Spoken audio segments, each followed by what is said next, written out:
കൊല്ലത്തിന്റെ ജീവിതത്തിനിടയിൽ ഏറ്റവും ഉയരത്തിൽ നിൽക്കുന്ന ആളുടെ മുകളിൽ ഞാൻ വരണം. ആ ആളെയാണ് ഈ നാട്, ഈ ഗ്രാമം ഓർക്കുക. അവിടെയാണ് നിങ്ങൾ ഗിഫ്റ്റഡ് സ്റ്റുഡന്റ് ആവുക. മെമ്മറബിൾ എന്ന വാക്ക് അതാണ്. അപ്പൊ B A good student, B A valued student. A+ കിട്ടിയാൽ അത് കിട്ടുമെന്ന് എനിക്കറിയില്ല. A+ കിട്ടിയവർക്കൊക്കെ മൂല്യം ഉണ്ടോന്ന് എനിക്കറിയില്ല. ഉണ്ടാവട്ടെ, നല്ലത്. എല്ലാവരെയും അഭിനന്ദിക്കാണ്. ഒപ്പം നിങ്ങൾ ഈ രാജ്യത്ത് എന്നും ഓർക്കുന്ന വിദ്യാർത്ഥിയായിട്ട് മാറാൻ നിങ്ങൾക്ക് കഴിയട്ടെ.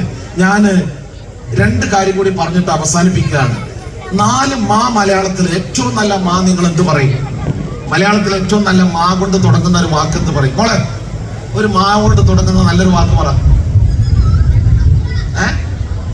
മാങ്ങ. ആ, മാങ്ങ. അവള് നേരത്തെ പറഞ്ഞില്ലേ, മാ കൊണ്ട് ചെയ്യാൻ പറ്റുന്നതാണ് അവള് പറഞ്ഞത്. വേറെന്താ? മാ നല്ല വാക്കാ മോളെ. മാങ്ങ, മാമ്പഴം അല്ലേ? പിന്നെ ഏതാ വാക്ക്? മാ കൊണ്ട് പെട്ടെന്ന് പറഞ്ഞോളൂ. എന്താണ്? ആരോ ഒന്നും മനസ്സിനെ കുറിച്ച് പറഞ്ഞു. മനസ്സ് അല്ലേ? ആ, വെരി ഗുഡ്. മനസ്സ്. എന്താണ് ഇയാൾ പറഞ്ഞ? മലയാളം അല്ലേ? മനസ്സ്. ഒന്നുകൂടി മാറ്റി പറഞ്ഞ വേറൊരു വാക്ക് മനസ്സുമായിട്ട് ബന്ധപ്പെട്ട് അത്ഭുതങ്ങൾ ഉണ്ടാവും നിങ്ങളിൽ. അത് മനസ്സിലാക്കിയാൽ. മനസ്സ്, മനസാക്ഷി ഒന്നുകൂടി നന്നാക്കിയാൽ, മനസ്സായിട്ട് ബന്ധപ്പെട്ട് വിദ്യാർത്ഥികൾക്ക് അതാ വേണ്ടത്, രക്ഷിതാക്കൾക്ക് അതാ വേണ്ടത്.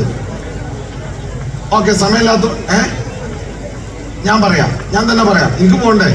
ആ, മനസ്സിലാക്കുക. ആര്? അച്ഛനും അമ്മയും ഈ മക്കളെ മനസ്സിലാക്കണം. അവരുടെ പരാജയത്തില്, അവരുടെ തോൽവിയിൽ, അവരുടെ കണ്ണീരിന്റെ ഒപ്പം നിൽക്കണം. കുറ്റം പറയരുത് തോറ്റു കഴിഞ്ഞാൽ. കാരണം നമ്മൾ ആരും ഡോക്ടറോ എഞ്ചിനീയറോ ഒന്നും ആയില്ലല്ലോ.